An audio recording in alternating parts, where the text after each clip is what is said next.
el doctor Francisco Herrera Arauz, director de Ecuador Inmediato. Con él vamos a hablar de la coyuntura política. Ya lo tenemos en pantalla, el doctor Francisco Herrera. ¿Cómo está, doctor? Buen día. Hola Jaime, ¿cómo le va? Buenos días, qué gusto saludarle. Qué bien estar de nuevo de vuelta en Ecuador en directo. Doctor, gracias por aceptar esta invitación No, nuevamente. está Carlita ahí.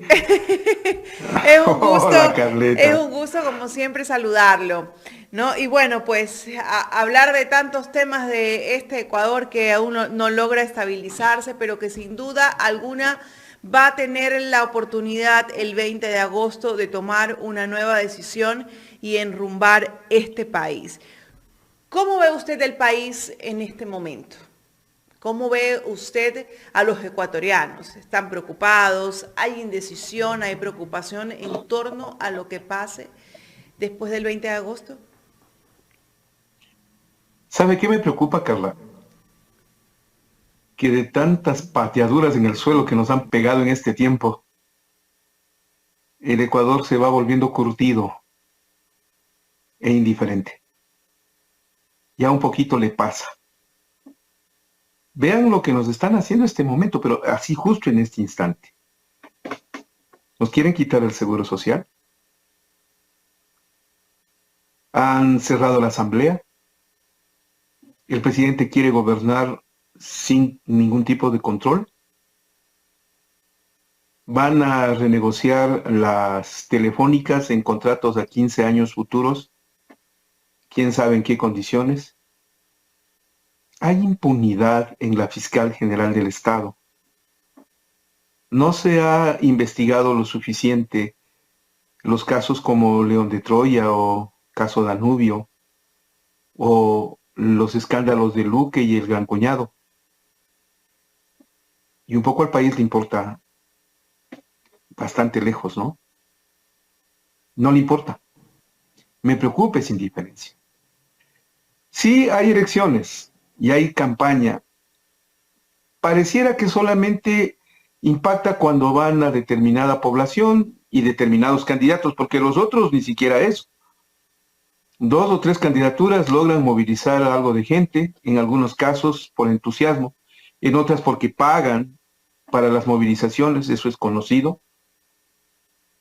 pero la gran mayoría mantiene una indiferencia. Pero por sobre todas las cosas, y eso es lo que preocupa que nos volvamos indiferentes, es que normalicemos, por ejemplo, la criminalidad.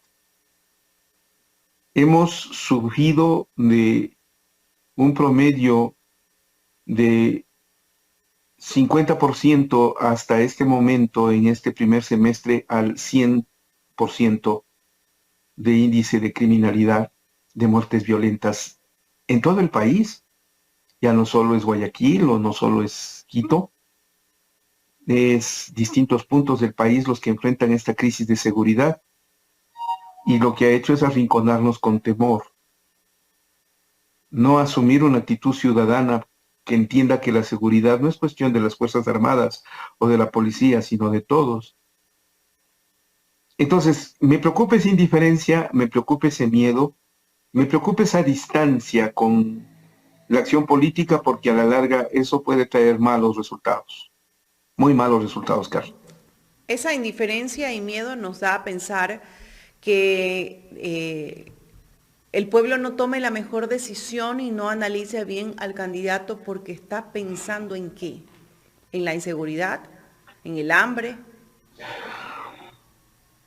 Y Mire, nadie le Carla, propone específicamente propuestas reales, ¿no? No es lo que voy a hacer, sino cómo lo voy a hacer. verá, yo he tratado este tema durante mucho tiempo. El Ecuador vive una constante crisis de representatividad. Al presidente que elegimos frecuentemente no es el presidente, sino la víctima de turno, la víctima propiciatoria para que remedie todos los males. Y si no lo hace, entonces le caemos en cargamontón. Eh, y si lo llega a hacer, y voy a poner el caso de Rafael Correa como un ejemplo, si lo llega a hacer en un tiempo determinado, no pasan muchos días para que la gente se vuelva nuevamente indiferente y le olvide. Con lo cual, ese pago que recibe por la acción es un pago de ingratitud.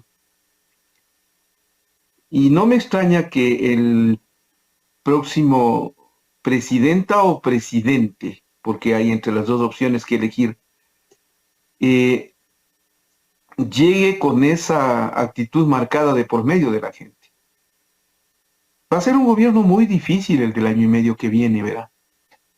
Y le digo por qué. Porque hay demasiados temas acumulados, mirados con indiferencia, repito, que lamentablemente se volverán exigencias de alto nivel de sus opositores políticos y de la ciudadanía en general. Créanme que al día siguiente que se posesione, le estarán exigiendo ya soluciones. Y al tercer día ya tendrán que estar solucionados los problemas. Si no, especialmente la prensa rastrera del Ecuador, se encargará en azuzar a la poblada y lanzarle a la gente en contra del gobierno, cualquiera que éste fuese, pero especialmente si es de Revolución Ciudadana, que se enfrenta no solo a 7 partidos políticos, sino a una agrupación de la prensa que se ha vuelto el partido político de oposición más duro, con ignorancias, con carencias, con mediocridades, con prejuicios, con actitudes insanas, con pago de pauta, con lo que sea, pero ese será el principal opositor si es que llega a Revolución Ciudadana. En cuanto a los otros, no, con los otros hasta llegarán a pactar o tendrán una actitud sometida, pero no en este caso. Y entonces, yo preveo que el enfrentamiento para el próximo gobierno va en ese nivel. Indiferencia más miedo, acumulados como exigencia, terminan siendo un caldo de cultivo para cualquier mal momento que le pueda vivir el Ecuador. Doctor, quiero regresar un poco al pasado. ¿Cuáles fueron los factores para que la gente haya elegido a Guillermo Lasso como presidente? ¿Y qué debe hacer la gente para no volver a caer en esto? No me extraña que en estos momentos, tomemos en cuenta el tuit ayer de la señora Manuela Pig, la compañera de Yacu Pérez, que habla de fraude como se dio en las elecciones del 2021, que para Yacu él se considera un perjudicado de las elecciones en ese tiempo. Y miren, tan grave es que hable de fraude la señora, que el Consejo Nacional Electoral, el de la miseria humana de ese grupo que ahora administra las elecciones, tenga que salir a desmentir a la señora Manuela Pig. ¿Y por qué digo esto? Porque en realidad el temor y el fantasma del fraude yo sí creo que existió, pero a mi criterio personal, muy a mi criterio personal, déjenme a mí por último con mis manías, como digo, yo no creo que hubo fraude en contra de Yacu Pérez, pero sí creo que hubo fraude.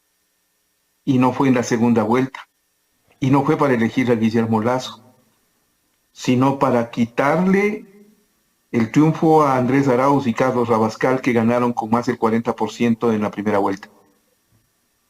Pregunten a Luis Almeida, él sabe lo que está diciendo. Pregunten a Enzo Maquiavelo Bruno. Él sabe de lo que está hablando y entre todos tenemos esa sospecha. La primera vuelta del 2021 fue un fraude que le quitó el triunfo a Andrés Arauz con más del 40%. Después de eso, a cualquiera le elegían, y ese cualquiera resultó Guillermo Lasso, ¿no? ¿Por qué? Por el cargamontón, por lo que acabamos de describir cuando, si es que llega a ganar la Revolución Ciudadana ahora, la prensa rastrera se lanzará en cargamontón junto con los 7 candidatos en contra de esa mujer. Acá, en las elecciones del 2021 fue eso. Fueron 16 candidatos, 15 contra 1, cargamontón. Y luego los 15 se juntaron para enfrentarse en la segunda vuelta. Por eso le eligieron a Guillermo Lasso, por odio político, por generar una actitud violenta en el Ecuador y por el engaño, porque lo que duele hasta este momento es el engaño con el que lamentablemente llegó el señor Guillermo Alberto Santiago Lasso Mendoza al poder. Doctor, ¿la prensa tiene culpa de lo que vive el país en este momento? Sí, señor. Totalmente. Ya lo he descrito, ¿no? ¿Y por qué les culpo? Les culpo porque se han prestado para las peores acciones. No ahora, no el correísmo. Por favor. Revisen los editoriales del diario El Comercio en 1912, cuando arrastraron el hoyo al faro. Revísenlos. Doctor, yo le voy a contar una anécdota. Yo no sé si se la conté en algún momento. Cuando se elegía a Bucarán de presidente, eso fue en el año 1997. Yo trabajaba en Radio CRE con Rafael Guerrero Valenzuela. Yo era el técnico de sonido, el que abría los micrófonos. Yo estaba monitoreando lo que estaba viviendo ya el país y lo que hablaban algunos medios de que Bucarán era el presidente de la República y que había ganado. Pero llegó don Rafael, un hombre respetado de la radio en ese tiempo, y me dice, por favor, ábreme el micrófono. Le abro el micrófono y lo primero que dijo que quien había ganado la elección era Jaime Nebot. Yo casi me caigo para atrás como condorito, pues, ¿no? Imagínense. ¿Sabe cuál era la estrategia en ese caso, Jaime? Inventarse un resultado para que se alce la calle, calentar la calle y que la gente salga supuestamente a defender el voto en favor de Jaime Nebot. Menos mal que no tuvieron eco, pero fueron varias las emisoras que hicieron eso. ¿Eh? ¿Usted sí se acuerda no de solo eso, fue ¿no? Rafael Guerrero Valenzuela, estaba yo también en ese entonces en la radio, y ese entonces estaba en Gamavisión. Yo recuerdo con mucha exactitud cómo recibieron en los medios y cómo se abalanzaron en contra de Bucarán. Entonces no es nuevo. Claro. La prensa sí es gran parte culpable del odio político sembrado. Del odio político que destilan todos los días. Miren ustedes, yo quisiera que, por ejemplo, se mida la capacidad de pronunciamiento de Ecuavisa, donde para ellos todos los días es el correísmo, el correísmo, el correísmo, el correísmo. Valdría la pena preguntar cuántas veces Ecuavisa pronuncia la palabra correísmo en sus editoriales, perdón, en sus noticieros, en sus notas, en sus pronunciamientos, en sus reportajes, y se van a encontrar con un estudio interesantísimo en términos de semántica y semiología de la comunicación, todo lo que eso significa, ¿no? Doctor. Entonces, ahí está la culpa, ahí, Jaime, en haber sembrado el odio, que ahora nos tiene tan enfrentados. Claro, y yo recuerdo en las protestas del mes de junio del año pasado, me parece, o del anteaño pasado, no me recuerdo bien. No, del 2022, claro que sí. 22. Que la prensa tuvo que sacarle los logotipos a los carros y salir a cobertura sin cubos porque eran atacados por los manifestantes porque no informaban la verdad, pues. El pueblo se levantaba y con razón. No justifico la violencia. Hubo una peor imagen, Jaime. Yo lo digo, eso de los carros, los cubos, puede ser sintomático. Jaime, la televisión ecuatoriana tuvo que cubrir por los techos. Andaba por los tejados cubriendo la información. Ecuavisa, Teleamazonas y los otros medios, que son los que habían dividido al país entre correístas y anticorreístas, con colegas periodistas que nos atacaban a los que informábamos desde el otro lado. Allá están los correístas, decían, y lanzaban a la gente en contra nuestro. Y la gente se lanzó en contra de ellos precisamente por exigir que se cubra la verdad. Pero la peor escena que tiene la televisión ecuatoriana es que hay momentos en los que tuvo que cubrir por los tejados andaban por los techos. Eso se ganaron ellos, lo consiguieron.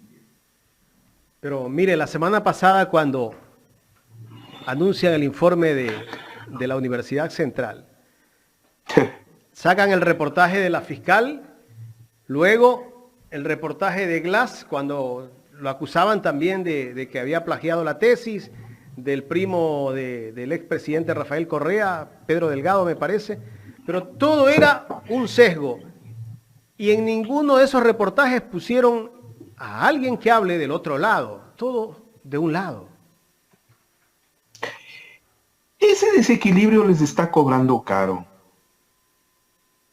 Les pregunto con todo respeto, ¿han logrado declararle inocente a Diana Salazar? ¿O por el contrario? Lo que acaban de hacer es ratificar su culpabilidad por tratar de ocultar un hecho que la Universidad Central de manera oprobiosa lo calificó como impericia y que fue agrandado por la prensa rastrera con el fin de ocultar una situación tan crítica como esa. Han terminado por generar una tendencia de culpa en la señora Diana Salazar. Ahora es Lady Impericia, ¿no?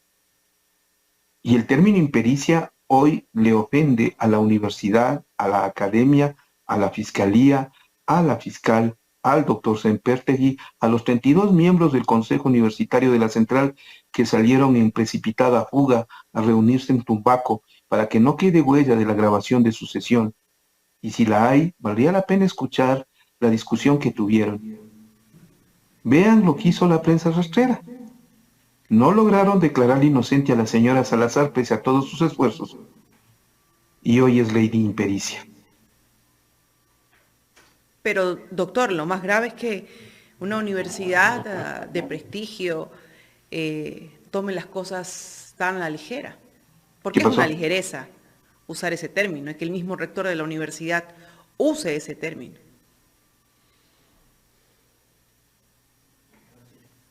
Parece que se congeló la señal. Bueno, el día de hoy hemos tenido bastantes inconvenientes con el tema del internet, pero en todo caso estamos conversando con el doctor Francisco Herrera Arauz, director de Ecuador Inmediato, sobre la coyuntura política de este país y nos hablaba justamente de la importancia de los momentos que se viven ahora, de que el Ecuador, de que el ciudadano ya no se le normalice todos estos actos, ¿no?, de corrupción, todas estas irregularidades, y también el papel que ha vivido la prensa durante todo este tiempo, una prensa que sin duda alguna ha estado parcializada a los intereses de estos grandes grupos de dinero, de empresarios que tienen al país agonizando en estos momentos. Obviamente, estos grupos de los cuales o por los cuales vela el gobierno actual. Sin embargo, el país vive en la zozobra, el país vive en la desesperación, el país vive en una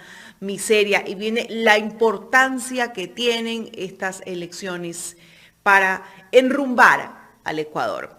Bueno, justo cuando estábamos conversando con el doctor Francisco Herrera Arauz se nos fue la señal, pero ya lo tenemos nuevamente para seguir conversando unos minutos más, doctor. Disculpe, doctor, que bueno, así pasa en las mejores familias.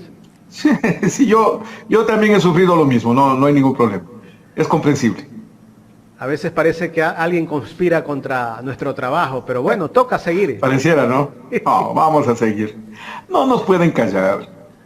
No nos pueden callar. Me decía Carlita. Sí, doctor, le decía, bueno, que ¿por qué considera usted esta ligereza del rector de la Universidad Central? ¿Qué es lo que hay de por medio? ¿Por qué no poner la cara y decir efectivamente que ha habido un plagio en la tesis? ¿Y realmente usted cree que la fiscal general se vaya en contra del colectivo Justicia Social y de Priscila Schettini en sí, que es pues la persona que ha dado el rostro en esto? A ver, la Universidad Central lamentablemente tendría que aceptar no solo el caso del plagio, sino que hay un sinfín de casos en los cuales se podría haber cometido el mismo delito. De hecho, causa extrañeza que la tesis de la fiscal Diana Salazar se haya ocultado por 18 años del repositorio de la biblioteca de la universidad y que solo sea el reclamo de Acción Jurídica Popular lo que haya llevado a que se publique su tesis, pero ustedes tienen idea de eso. Eso es lo que está ocultando el señor rector, el doctor Fernando Sempertegui. Es decir, que no exista una verdadera, un verdadero sentido académico en el manejo de la universidad, que en su tiempo se hayan cometido no solo este, sino varios plagios. Hay el caso de los estudiantes de economía, ¿no? De 8 estudiantes de economía que también tienen el mismo conflicto. Entonces, admitirlo en este momento para ellos era muy grave. Y por eso no lo hicieron. Aparte de que hay el otro escándalo por el que acaba de ser denunciada Diana Salazar por el Consejo de Participación Ciudadana, que es descubierto también por Jurídica Popular, un artículo en la revista de la Universidad Central que también es un plagio. Vean lo irónico. El plagio es a un estudiante cuya tesis era dirigida por la hermana de Diana Salazar y es un joven que trabaja en la fiscalía. O sea, ¿de qué estamos hablando, no? ¿De qué estamos hablando? Entonces, eso es lo que se oculta y es grave. Es grave. Eso les lleva terriblemente a la universidad a un desprestigio académico, ¿no? Sin duda alguna están envueltos en algunas situaciones la fiscal y tendrá que responder. ¿Usted cree que en algún momento la fiscal pueda responder sobre todos estos actos, dado que vamos a tener un cambio de gobierno? Yo lo que pensaría es que, respondiéndole a la segunda parte de su pregunta anterior, ella tendrá que enfrentarse ya a un proceso de análisis de plagio de su tesis por la denuncia presentada por el Consejo de Participación Ciudadana. Entonces, sí, ella pretenderá, ha anunciado que lo hará, que enjuiciará a Acción Jurídica Popular y a Presiles que tiene, y bueno, que lo haga. Los miembros de Jurídica Popular le han dicho, hágalo, porque ahí podemos demostrar su plagio, lo que no nos permitió la Universidad Central, porque la Universidad Central se encerró y no permitió nunca que, por ejemplo, Jurídica Popular exponga las razones por las cuales cuestionaba la tesis. Eso es violar el debido proceso, ¿no? ¿Eso es facultad de derecho de la Central? Ya, solo les pongo. Entonces, la señora va a tener que demostrar en el proceso que se lleva adelante en la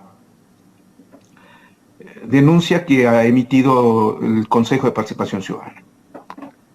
Claro.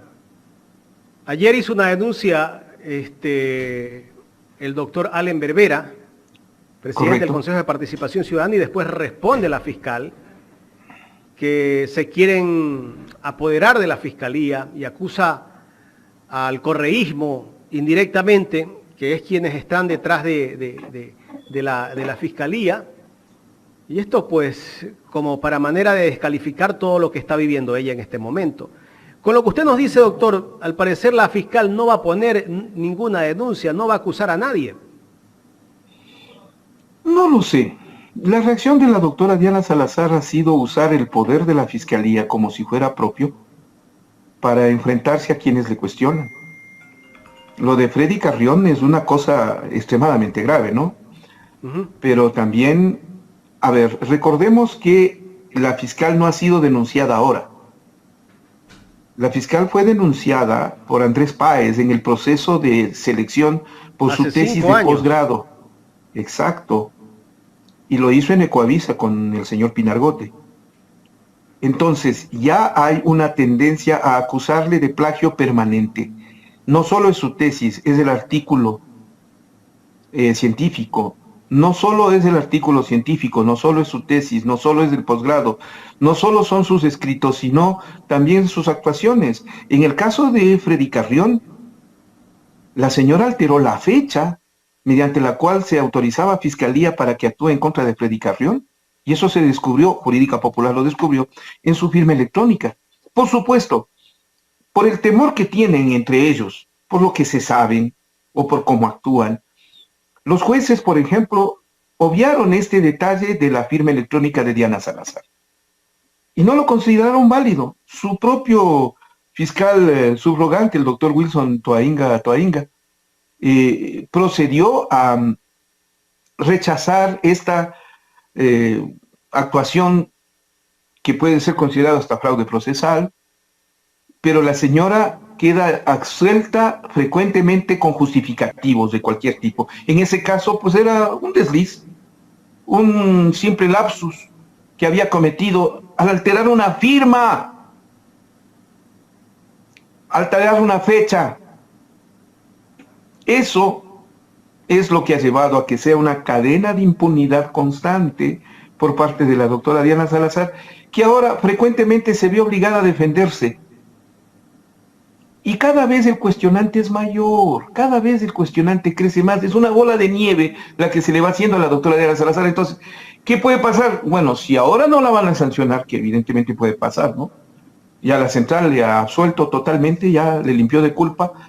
El Consejo de Participación Ciudadana solo lo ha denunciado, bueno, solo es un decir. El Consejo de la Judicatura se escurrió, tiene tantas faltas entre ellos que mejor no topemos el tema. Será la próxima asamblea. La asamblea tiene capacidad de juicio político en contra de la señora Diana Salazar. Y eso amerita, por lo menos, planteárselo los candidatos asambleístas. Doctor, pero ya no se la ve tan desafiante como antes, ¿no? Ha perdido poder, parece. Puede ser la sensación de culpa, Jaime. O sea, finalmente, bueno, te acosan una vez está bien. Si va a la segunda ya es preocupante, la tercera es grave. Ya que hay 3 hechos que se le ha acusado. El primero, lo de Andrés Páez. El segundo, lo de su tesis. El tercero, lo del artículo científico. Vamos. Algo de razón puede que tengan quienes están cuestionando a la señora Diana Salazar, que hasta este momento no ha podido desmentir ninguna de las 3 acusaciones. Ella se ha limitado a atacar, a cuestionar, a señalar que se quiere tomar el poder, el correísmo, eso es todo, para ella su razón, cuando en realidad tiene 3 conflictos académicos. Es que son 3 conflictos académicos que no son justificables de esa manera. Claro. No lo son, no lo son. Entonces uno tiene que dimensionar, revisar qué es lo que ocurrió. Ella nunca esperó encontrarse con esa cortina de hierro de acción jurídica popular que la ha enfrentado. Yo me imagino que a ratos ha de pensar la fiscal, ¿no? ¿Yo por qué hice esto? Tal vez de perseguir o acusar a alguien donde no hay pruebas. Claro, el caso de Freddy Carrión es un caso simbólico de cómo desde los días de Moreno y de Lazo, por atacar al correísmo, atacaron a mucha gente inocente. Hicieron mucho daño, y quien encabezó ese daño es la doctora Diana Salazar junto con Julio César Trujillo. Entonces, el daño causado es irreparable. Y si estás en una actuación que daña a la otra persona, yo creo que la señora Diana Salazar siempre debe haber pensado qué respuesta viene después de lo que hago. O sea, la respuesta que ha venido es una reacción a la acción de ella. No es cuestión de perseguir a Diana Salazar, no creo que ese sea el papel, al contrario, es responder a la persecución que ejecutó la señora Diana Salazar. Ella aplicó la justicia selectiva y eso le ha hecho mucho daño al Ecuador. Y ahora le hace mucho daño a la academia, le hace mucho daño a la Universidad Central.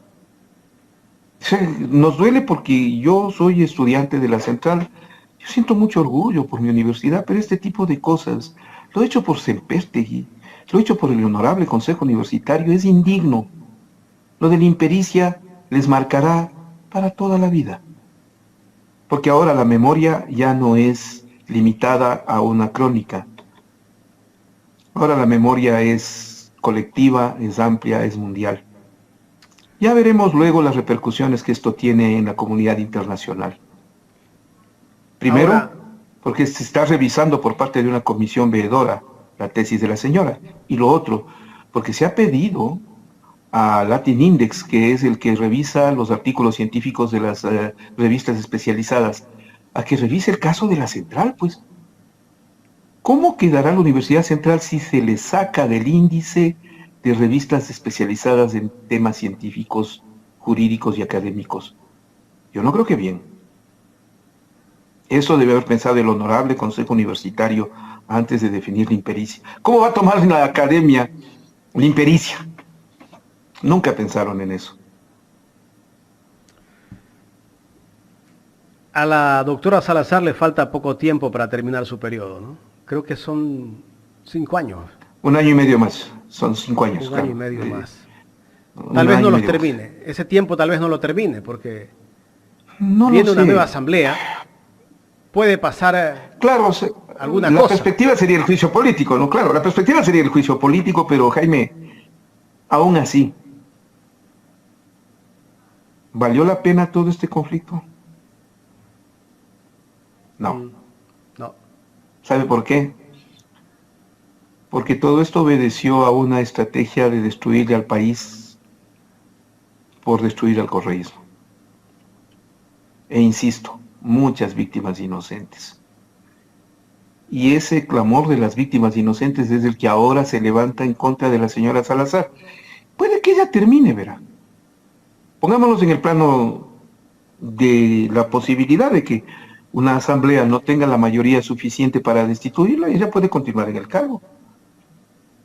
Pero puede seguir en el cargo alguien que genera tanto conflicto precisamente por su falta de calidad académica, jurídica. Si ya de por sí en los procesos que ella ha tramitado, ya el influjo psíquico es motivo de burla en el exterior, créanme, lo digo como abogado, lo digo como un conocedor del tema a nivel internacional. Genera una controversia de tal nivel el influjo psíquico y la forma como con un cuaderno como el Hello Kitty, con un testimonio redactado en el vuelo de un avión en 30 minutos, no puedes acusar, no puedes sembrar un caso y luego quedar impune. O sea, yo no sé si la señora dimensionó todo eso. A nivel internacional, insisto, lo del influjo psíquico es una burla. Entre los jueces y los que juzgan los casos presentados por la señora Diana Salazar, frecuentemente se quejan de la falta de conocimiento jurídico, de la falta de sustento jurídico y hasta la burla en relación a la doctora Diana Salazar. Eso consiguió habiéndosele elegido con el 10/20. No, eso no está bien. Entonces la señora puede terminar su tiempo, sí, es bastante probable. Las veleidades políticas en el Ecuador pueden pasar, pero todo esto que va dejando como una estela de conflicto, de falta, de corrupción, vamos. Eso no le ayudará nunca para su historia. A partir de ahí va a ser muy difícil.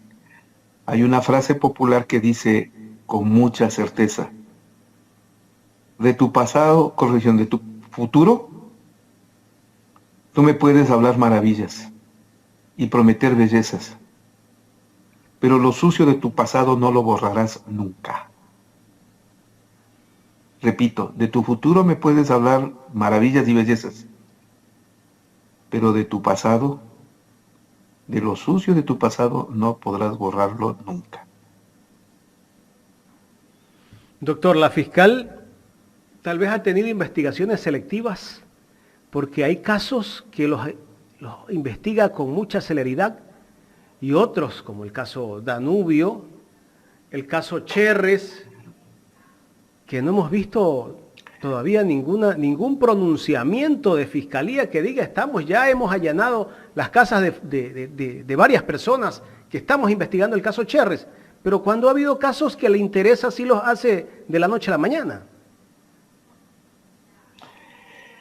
A ver, y yo sinceramente lo considero como un grave hecho que genera un antecedente muy negativo, el de la justicia selectiva. Los casos que usted ha mencionado, Jaime, el caso Cherres, el caso Danubio, el caso de los Pandora Papers, el caso de los INA Papers, el caso del Gran Cuñado, el caso de el León de Troya, ¿Por qué están en el olvido? ¿Por qué no mueven nada? Probablemente algo harán los funcionarios y empleados de la Fiscalía. Cuando yo les llamo a los empleados de la Fiscalía, muchos de ellos colegas abogados muy respetables, yo conozco a algunos de ellos, que se consumen por dentro porque dicen sí, o sea, admitámoslo, hay un proceso de justicia selectiva que nos hizo tanto daño. El daño causado a la Fiscalía por no actuar, o por actuar de manera tan sesgada, termina por perjudicar cualquier institucionalidad. Y ese es el daño de la doctora Diana Salazar. Claro. Y bueno, y también si nos vamos un poquito más atrás, el caso de Lenín Moreno, pues, ¿no? Bueno, No. Yo estaba hoy día en mi editorial reclamo, ¿cuánto nos costó el COVID-19? Y entonces estoy reclamando por los muertos. Y los peculados en las fundas para cadáveres, en la compra de mascarillas, en el costo de las vacunas, en el reparto de los hospitales, en tiempos de Lenín Moreno. Alexandra Ocles en el caso de alimentos. Claro, ¿por qué nunca se topó esos temas? ¿Por qué la Fiscalía nunca nos dio resultados en esos temas? Perdone, esa es parte de la cuota de indignación que ha aportado la señora Diana Salazar y la Fiscalía, los empleados de la Fiscalía sobre este tema. ¿No les da vergüenza? Deberían pensarlo. Insisto, su accionar tan selectivo solo provocó víctimas inocentes. Regresen a ver el caso de Freddy Carrión, regresen a ver el caso de Freddy Carrión. ¿Dónde están los $47,000 que encontraron en la casa de un ministro de Lenín Moreno, el ministro Falconi, vinculados a este caso? Callados, en silencio, de eso no se topa nada. ¿Alguien lo va a decir? Doctor, ya en la recta final de este diálogo, volviendo nuevamente al gobierno de Moreno, yo soy bien fuerte cuando comento el caso de Moreno, porque me causa indignación cuando escuchaba a Moreno en sus discursos que decía que el correísmo había pactado con las mafias, que por eso no habían las muertes violentas y que por eso no había tanta droga incautada, y después el gobierno de Lasso también repetía el mismo discurso. Yo siempre me mantengo en esto, ¿no? Que yo digo, quien termina pactando con las mafias es el gobierno de Moreno, porque quien desaparece al Ministerio de Justicia, el Ministerio Coordinador de Seguridad, y es donde se comienza a descomponer todo el sistema de rehabilitación social y empiezan las matanzas o masacres en las cárceles, porque ya no había control. Todo entraban las armas, la droga y todo, ¿no? No sé si es de pronto que estoy equivocado o estoy acertando, pero yo pienso así, doctor. ¿Moreno pactó o no pactó o quiso que este país se desbarate? Lenín Moreno fue un hombre chantajeado. A él le sometieron por el chantaje y le obligaron a traicionar. Eso se descubrió con los DINA Papers. Tenía mucha inmundicia guardada y terminó perjudicando hasta su propia familia, que le convirtió en testaferra. Por eso destruyeron el país para acabar con el correísmo. Usted tiene razón, Jaime, cuando dice fue él quien pactó con la mafia. Sí, la mafia que, por ejemplo, repartió los hospitales. La mafia que le hizo tanto daño al Ecuador cuando se distribuyó las cortes, se distribuyó el poder del Consejo de Participación Ciudadana. Y todo lo que hizo, entendiendo que la mafia política del anticorreísmo ampón es la que más funcionó en el Ecuador para destruirlo. Pero luego acusar de, por ejemplo, el pacto con la mafia del narcotráfico A quien más le ensucia es a Guillermo Lasso Mendoza. La vinculación con la mafia narcoalbanesa fue descubierta en su gobierno, fue descubierta con su gente, fue descubierta en el caso León de Troya, fue descubierta en el caso de Cherres. Eso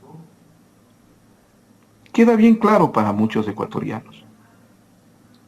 Quienes pactaron con la mafia fueron ellos. Después es fácil culpar a los demás, ¿verdad?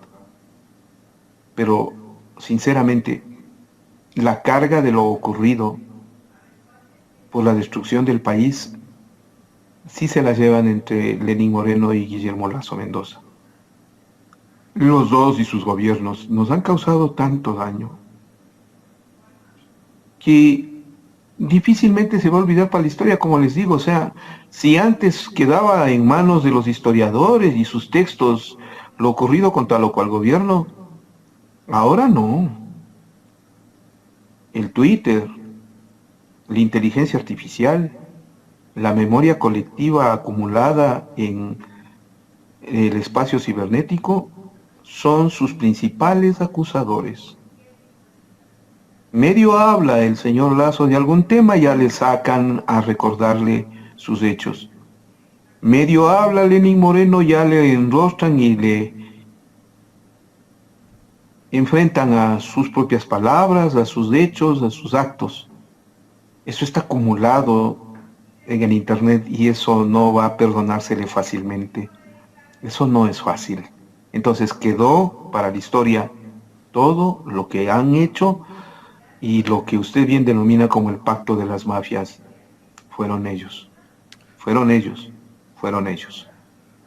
Doctor, finalmente, Lasso hará lo mismo que Moreno, termina su gobierno y se irá del país.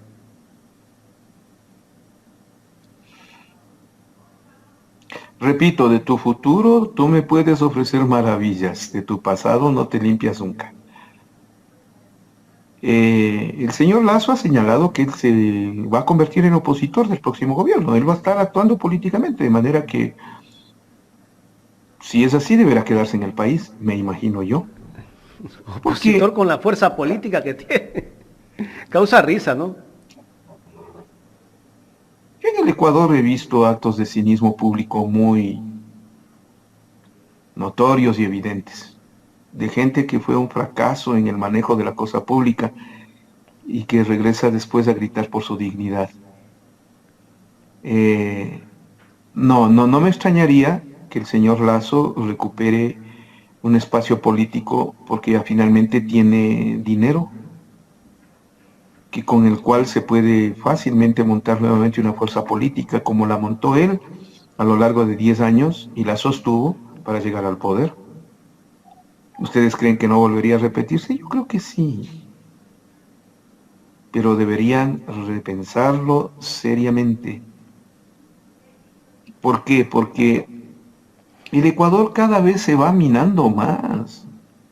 Es más o menos como un territorio que está sometido a continuos deslaves. Cada vez queda menos tierra. Claro. Y es lo que nos está pasando. O sea, como país cada vez nos está quedando menos país. Después de lo que nos van haciendo Moreno y Lasso. Nos toca reconstruir en serio y va a ser una tarea extremadamente dura. Y cada vez con menos bases, con menos sustento. Probablemente hasta con menos esperanza. No es justo que nos hayan hecho lo que nos han hecho. No Doctor, es justo, no es honesto. No quisiera irme sin pedirle dos criterios adicionales. Claro que sí. El caso de la renovación de los contratos con las telefónicas de telefonía, valga la redundancia, Movistar. No Movistar, sino de móviles, de los celulares. Y el caso Galápagos.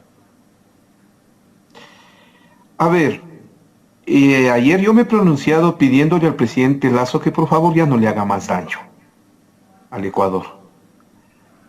Él tenía que haber preparado el proceso de renovación de los contratos desde el momento mismo que llegó al poder.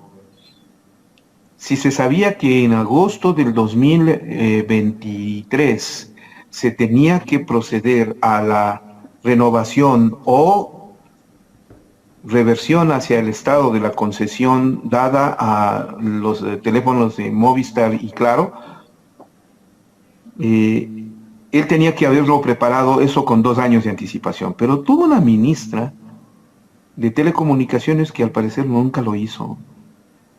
Tanto que le sorprende ahora, a días de una negociación que requiere años.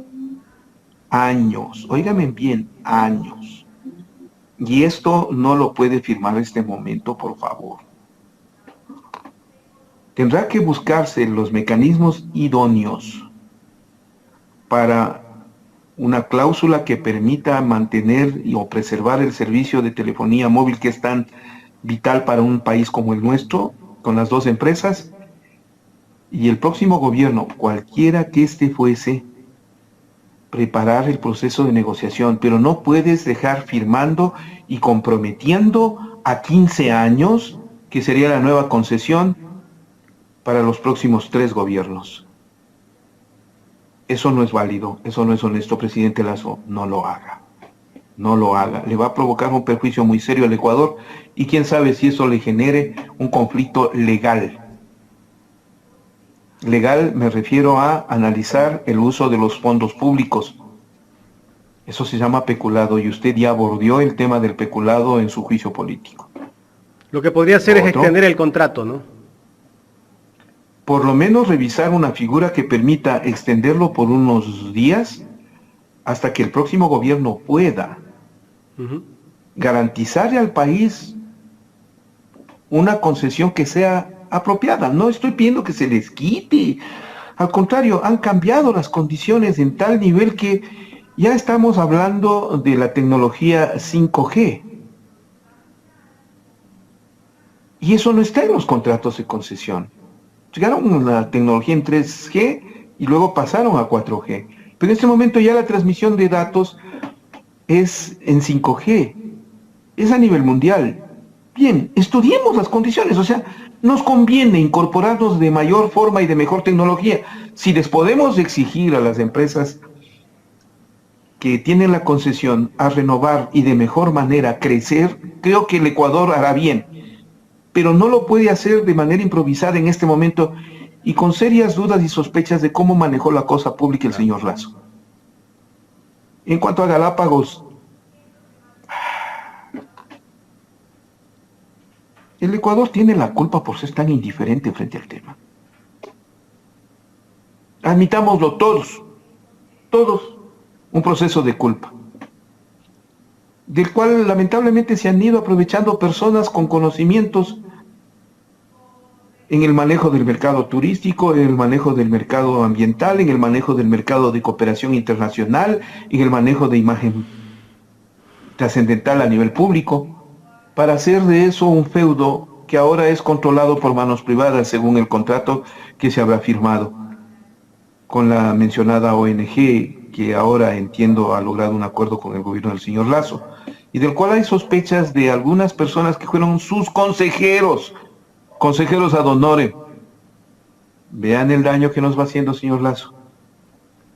En cuanto al abastecimiento del país hacia Galápagos, también humanamente debemos buscar siempre la mejor manera de mantener a ese espacio en las mejores condiciones, y es obligación del Estado ecuatoriano y también de las personas que viven allá, y también ellos comparten, porque si no, siempre va a ser ese espacio de feudo, como llamo, que me preocupa, y que termina siendo el fiel reflejo del abuso.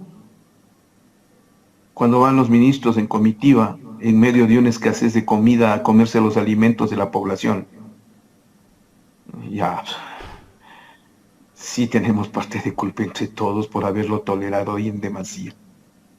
Hemos tolerado y en demasía. Doctor, quiero agradecerle por habernos dado este tiempo para conversar aquí en Ecuador en Directo. Siempre es un gusto y, como siempre, pedirle el permiso adecuado para proceder a reproducir también en Ecuador Inmediato esta entrevista. Con la edición correspondiente por el corte, pero...